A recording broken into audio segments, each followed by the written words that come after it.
जी, hello दोस्तों, मैं हूँ कमर चीमा और दोस्तों पाकिस्तानी पासपोर्ट के हवाले से आज बात करनी है। एक हैले इंडेक्स है जो बताता है कि उन्होंने 2022 को मेज़र किया है दुनिया के ग्लोबल पासपोर्ट्स को और उन्होंने कहा है पाकिस्तानी पासपोर्ट जो है वो दुनिया में चौथे नंबर पे वर्स्ट पासपोर्ट है। इससे पहले कि मैं आगे बात करूँ, आप इस खातून को ज़रा सुनें फिर बात करते हैं।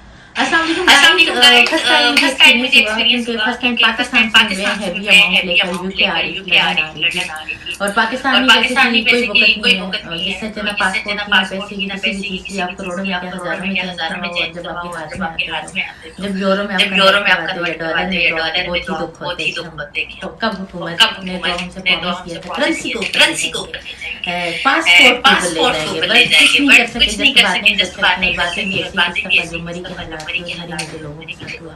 यूके में इतनी यूके ठंड में है और इतनी इतनी वो ठंड है है और लेकिन इतनी यहाँ वो पे है तो लेकिन यहाँ पे कभी तो सर्दी से कभी कोई नहीं मरा। सर्दी से कोई नहीं मरा। लेकिन मरी में लेकिन थोड़ी-सी मरी में बारिश थोड़ी और सी वो बारिश बर्फ़ और हुई वो और लोगों बर्फ ने हुई और लोगों अपनी ने मौत अपनी माँगी, मौत अल्लाह ताला मांगी, सबको अल्लाह ताला जन्नत में सबको मुक़ाम अता जन्नत फरमाए। में मुक़ाम तो अता हाँ, कहना फरमाए। तो मैं ये हाँ, चाह रही कहना थी मैं कि ये चाह रही थी अमाउंट कि लाते वक़्त अमाउंट थोड़ा लाते ख़्याल वक़्त रखिए थोड़ा ना, ख्याल क्योंकि रखिए आपको ना पकड़ क्योंकि लेते हैं। आपको मुझे तो पकड़ किसी लेते ने हैं, कुछ मुझे नहीं तो कहा, किसी ने आपको कुछ पता नहीं है, कहा, आप आपको कह भी पता नहीं है, वो सकते। कह भी नहीं सकते। मैं तो बहुत ईज़िली मैं तो सेफ बहुत थी कि ईज़िली शायद सेफ थी कि लेकिन शायद पाकिस्तान लेकिन का जो पाकिस्तान कानून का है जो वो कानून गरीब। है वो गरीब। जी, आपने सुना वो कहती मुझे तो किसी ने कुछ भी नहीं कहा और मुझे तो कोई पकड़ भी नहीं सकता, किसी की क्या मजाल है, ज़रूरत है। और देखिए पता नहीं कितने ये हज़ार हैं या लाख पाउंड हैं, मुझे तो समझ भी नहीं है, मैं तो गिन भी नहीं सकता। और ये पता भी मैंने तो कोई इंग्लैंड का पाउंड देखा भी नहीं है अभी तक। लेकिन द क्वेश्चन हियर इज़ कि आप देखें कि हम लोग अपने पासपोर्ट का और अपनी दुनिया में क्या समझती है और हम क्या कह रहे हैं। ये एक टिकटॉकर लड़की है, इसको इसने तो वैसे रूटीन में बात की ना कि जनाब पाकिस्तानी पासपोर्ट की कोई वैल्यू नहीं है। तो मैं देख रहा था कि जो पाकिस्तानी पासपोर्ट की जो ग्लोबल रैंकिंग है, वो कह रही है ना पाकिस्तानी पैसे की वैल्यू है और ना आपके पाउंड उसकी पासपोर्ट की वैल्यू है। और ये बात बहुत सही कह रही है ये। क्योंकि आपने अगर बाहर जाना हो मुल्क से तो आपने लेट्स से अगर बाहर जाना है तो आपको 6,000 5,000 4,000 डॉलर चाहिए, तो आप इसका मतलब है आपको 10 लाख रुपए चाहिए, 10 लाख रुपए। $5,000 is equal to almost 10 lakh रुपए पाकिस्तान में, जो कि 10 लाख बहुत बड़ी अमाउंट है। फिर भी इवन आज के दौर में भी पाकिस्तान में बड़ी महँगाई है, बड़ा कुछ है, लेकिन ये बहुत बड़ी अमाउंट है 10 लाख रुपए। अच्छा, अब देखा जाए एक गरीब आदमी के लिए, एक एवरेज जनरल बंदे के लिए जिसके लिए वाक़ई चैलेंजेज़ हैं। अभी हेनले पासपोर्ट इंडेक्स ने कहा है जनाब के पाकिस्तानी पासपोर्ट जो है वो पिछले 3 कंसेक्टिव 3 सालों से एक ही पोज़ीशन पे है, क्योंकि हमारी जो ऑन अराइवल एक्सेस है वो नहीं बदली। बल्कि कम हुई है बहुत सारे मुल्क जगहों में। तो ये जो एक पाकिस्तान के लिए चैलेंज है, अब देखें, अब हमें आपको पता है कि सारे जो सियासतदान हैं ये कहानियाँ सुनाते हैं और कहते हैं जनाब जब हम पाकिस्तान में आएँगे, इमरान खान साहब को अगर आप जस्ट याद करें, वो कहते थे जब पीटीआई की हुकूमत आएगी तो लोग ग्रीन कार्ड को छोड़ के पाकिस्तान आएँगे, लोग बाहर के मुल्कों को छोड़ के पाकिस्तान आएँगे, लोग पाकिस्तान में नौकरियाँ ढूँढने आएँगे और पाकिस्तान की वो हालत होगी कि यहाँ पे गोरे पाकिस्तान में नौकरियाँ लेने आएँगे। ये मैं नहीं कह रहा, ये इमरान खान साहब और उनकी सरकार और ये सारे लोग कहते थे। लेकिन ये कंसेक्टिव 3 सालों से बात ये नहीं है कि इमरान खान क्या कर सकता है। ज़ाहिर-सी बात है इमरान खान 3 सालों में पाकिस्तान की तकदीर नहीं बदल सकता, वो कहाँ से चीज़ें लेके आए। लेकिन क्वेश्चन ये है कि क्योंकि बहुत सारे लोगों से मैं मिला हूँ, वो कहते हैं कि क्या is Pakistan on a right direction? Are the indicators good? Do we have right statistics for running the country, or is country moving in a right direction in terms of economic जो indicators हैं? आपके जो इशारिये होते हैं, जो आपको बताते हैं कि आप किस डायरेक्शन में जा रहे हैं, या आपका जो फोरकास्ट होता है, वहाँ से आप मेजर करते हैं। आप ये नहीं कह रहे, ज़ाहिर-सी बात है, we are not just asking Imran Khan ने 2 साल में क्यों नहीं हर चीज़ें बदल दी हैं, 4 साल में क्यों नहीं हर चीज़ें बदल दी। But this is something which is of value, और दिस इज़ समथिंग जिसे मैं समझता हूँ कि हमें इस चीज़ को समझना चाहिए कि हेनले पासपोर्ट इंडेक्स या कोई और पासपोर्ट हमारे से कम जो है वो या वो है सीरिया है, अफ़गानिस्तान है और आई थिंक इराक है। ये 3 ममालिक हैं और इसके ऊपर हम हैं। ये हमसे नीचे हैं और इन तीनों मुल्कों के आपको पता है कि क्या सिविल वॉर चल रही है और पता नहीं क्या-क्या वहाँ पे हो रहा है। दुनिया में क्या नहीं है और कहाँ जापान है और सिंगापुर है कि दुनिया के 192 ममालिक डेस्टिनेशंस में वो जहाँ मर्ज़ी जा सकते हैं। अब क्वेश्चन ये आ जाता है कि क्या पाकिस्तान इसी तरह दुनिया में इस पासपोर्ट की इज़्ज़त होगी? अगर आपको याद हो कि पाकिस्तान के जो साबिक वज़ीर-ए-आज़म नवाज़ शरीफ कहा करते थे कि वो देखें मैं ग्रीन पासपोर्ट की इज़्ज़त हुआ करेगी और ग्रीन पासपोर्ट जो है वो हमें जी साजिद तारड़ साहब ने जो है वो ज्वाइन किया है आज। बहुत शुक्रिया सर कि आज आप आए हैं। Thank you so much sir. सबसे पहले हम बात करेंगे मरी में जिस तरह का इंसिडेंट हुआ, बहुत लापरवाही देखी गई गवर्नमेंट की तरफ से। पहले कहा गया कि जी इकोनॉमी बड़ी अच्छी हो रही है इसलिए लोग जो है बहुत ज्यादा तादाद में मरी पहुंच गए। बाद में कहा, इमरान खान साहब ने कहा कि क्या बेवकूफ लोग हैं, क्या वेदर देखकर नहीं गए, अगर हादसा हो गया तो उन्होंने फिर वो सब कुछ पब्लिक के ऊपर डाल दिया।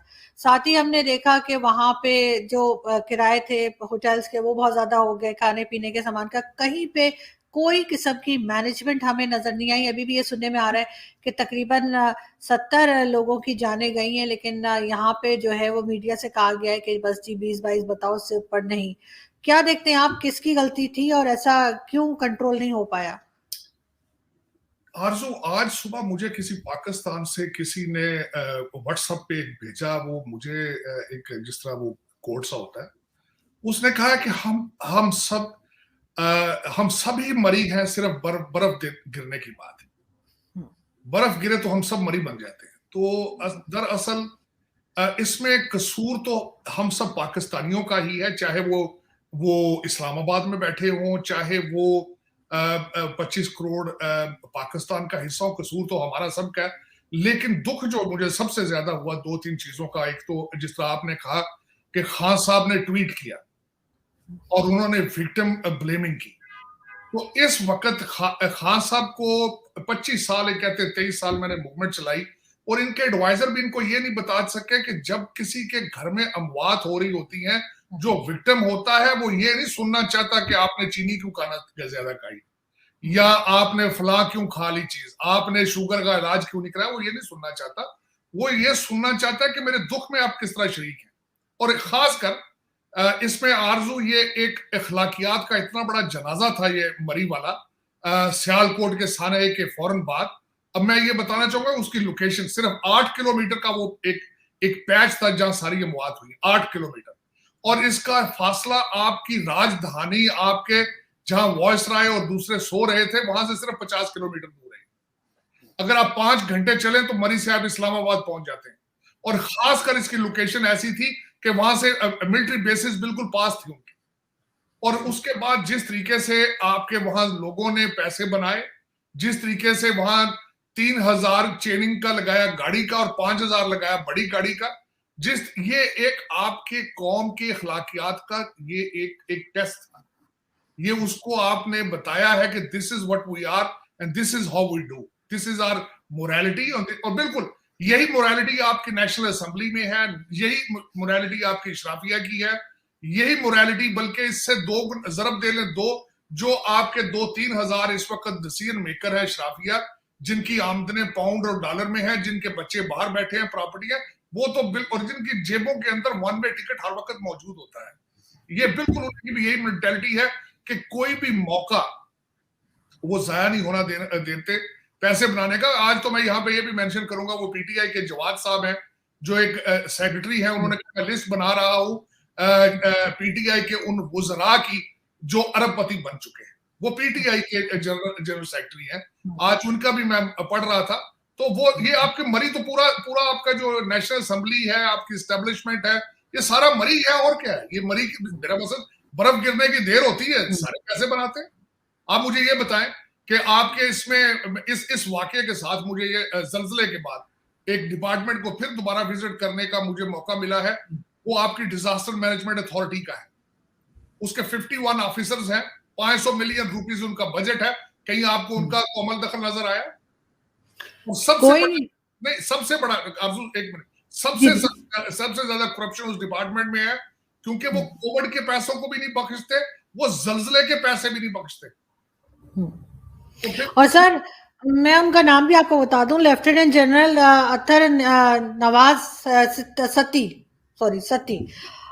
ये साहब जो है वो जाहिर है लेफ्टिनेंट जनरल रिटायर्ड होंगे और ये हेड लगे हुए हैं इस कमेटी के, ये जो अथॉरिटी जो है इसकी नेशनल डिजास्टर अथॉरिटी के ये हेड हैं। और ये कहाँ थे? दूसरा सर, वहां ही पे कई जगह पे फौजियों के रहने की जगहें बनी हुई हैं, जहां से वो बाद में काफी घंटे के बाद बाहर निकल कर आए और उन्होंने कहा कि हमें जो शेख रशीद साहब हैं या जो होम मिनिस्ट्री है उसने ऑर्डर नहीं दिए थे। तो सर जब मार्शल लॉ लगाते हैं तब तो ये नहीं पूछते, जब ये